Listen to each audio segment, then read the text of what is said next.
I brought the oldest medical book in the world with us today. Must be Chinese. It is Chinese, of course. It's Shenwei. And this is a pharmacopoeia. And what a pharmacopoeia is, it's a book about plants and animals and medicines that apply from it. This book here, as you can see on the stage, we should be able to get a camera up here. There you go. Is printed, ladies and gentlemen, in 1116 AD. Wow. All right, this book is 900 years old, Alan. It's printed on rice paper, which has been attached. It's 30 volumes, of which only 70 pages survive out of 30 volumes. And this is a spectacular, only survival. There you can have a little turtle there. All right, and so you can see that in the history of medicine, printing is very early. And why? Well, of course, printing is a way to learn and to teach, and that's what we're going to have here. I brought with us the first illustrated medical book printed in the West. Okay, this is called a Kethem, and here we go. Right from the start, it's beautiful and it's colored. This is a diagnostic table of urine color, and they were trying to figure out what's wrong with you by the color of your urine, and this is an image. Does it come close to being accurate? Actually, there is some accuracy here. The color of your urine can determine various bodily issues.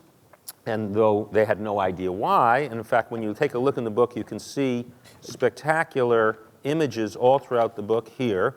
So here's a good diagnostic tool, the Scorpio and all the different signs here. And you can see that medicine is mystical. So for most of the history of medicine, mysticism plays a central role. There's no science. What year is this book? This is 1499 as this book is printed. And here is how teaching works here.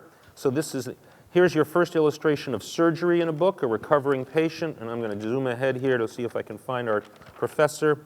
Here's medicine circa 1499. This is the professor droning on while a barber cuts open a patient who has been drugged here to operate. The diagnosis is death, pretty much. The students are standing around. They're paying no attention because anatomy doesn't matter in 1500. Galen, 1400 years earlier, had determined everything you needed to know. Tradition was all that mattered.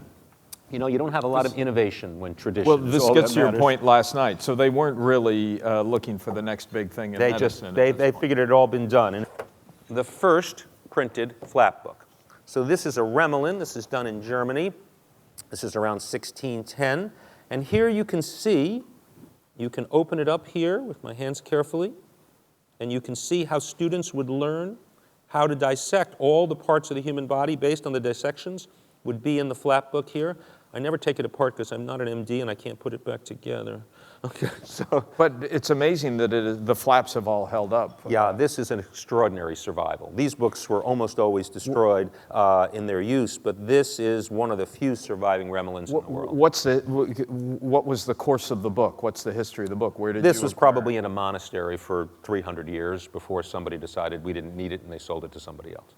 100 years ago, here's the state of the art in prosthetics. So they literally would have all of the different objects, you know, on the walls. You would come in and get fitted with a wooden prosthetic which was carved on the premises. Here they are actually carving the prosthetics.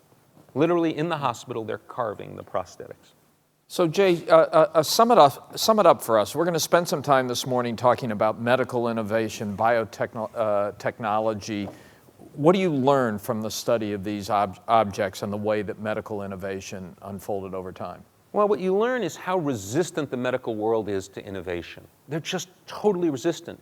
Antisepsis, the idea of keeping wounds clean, is resisted for almost 50 years by doctors worldwide. They operate with their hands from one patient Still to the next. resisted by some hospitals. Yes. So this is a world where we have to recognize that the evolution of modern medicine is very cautious. It's very resistant. So we're going to have to invent and innovate new ways to work together. We're actually going to have to think about how we imagine new forms of medicine. Because if we don't think about it, innovation alone, which is small improvements, isn't going to cut it for us.